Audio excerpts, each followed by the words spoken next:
श्री परमात्मने नमः। अथ एकादशोऽध्यायः।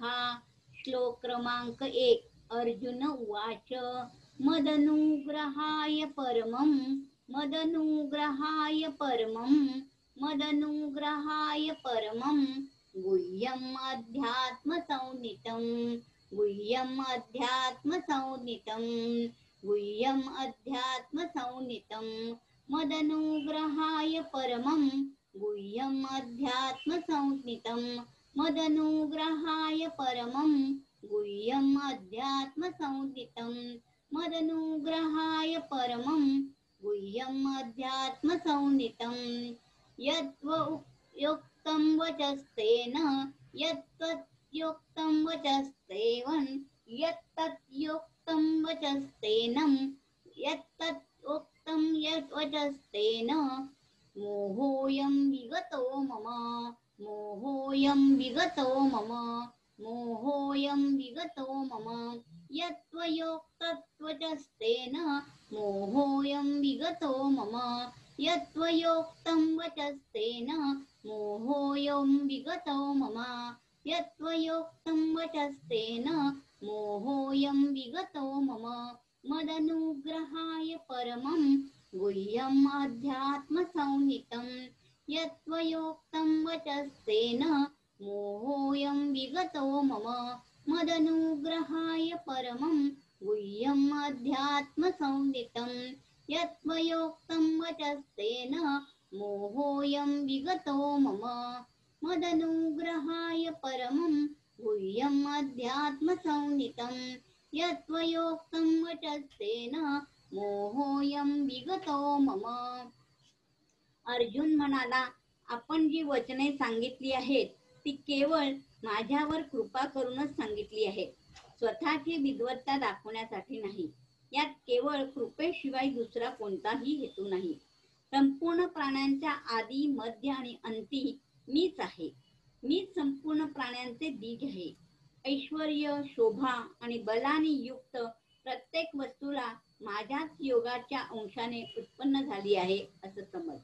मी आपल्या एका अंशाने संपूर्ण जगताला व्याप्त करून स्थित आहे। ही वचने ऐकल्यावर अर्जुनाला असे वाटले की माझा मोह नष्ट झालाय, परंतु वास्तविक त्याचा आंशिक मोह नष्ट झाला, संपूर्ण नाही। मोह कसा नष्ट झाला ते पुढील श्लोकात विस्ताराने पाहू। हरये नमः हरये नमः हरये नमः। दुसरा श्लोक घेते आताच।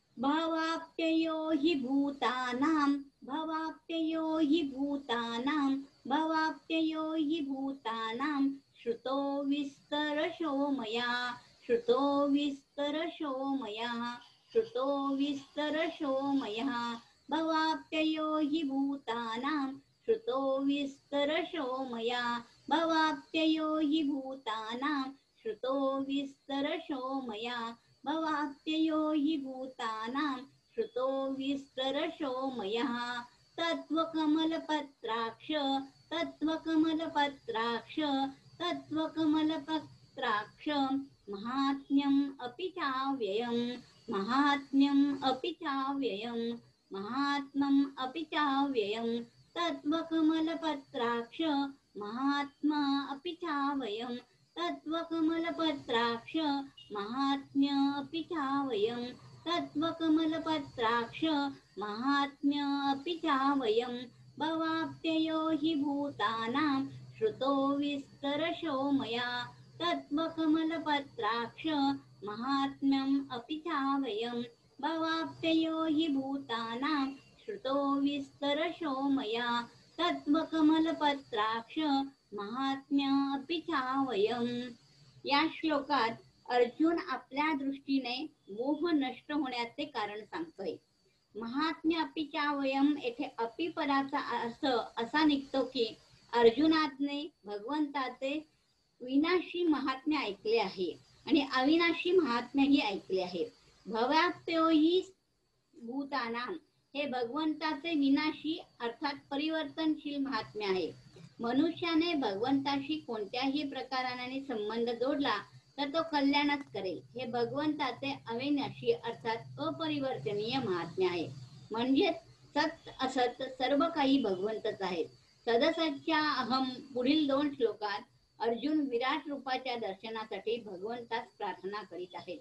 या श्लोकात अर्जुन आपल्या दृष्टीने मोह नष्ट होण्याचे कारण सांगतो. हरये नमः, हरये नमः, हरये नमः.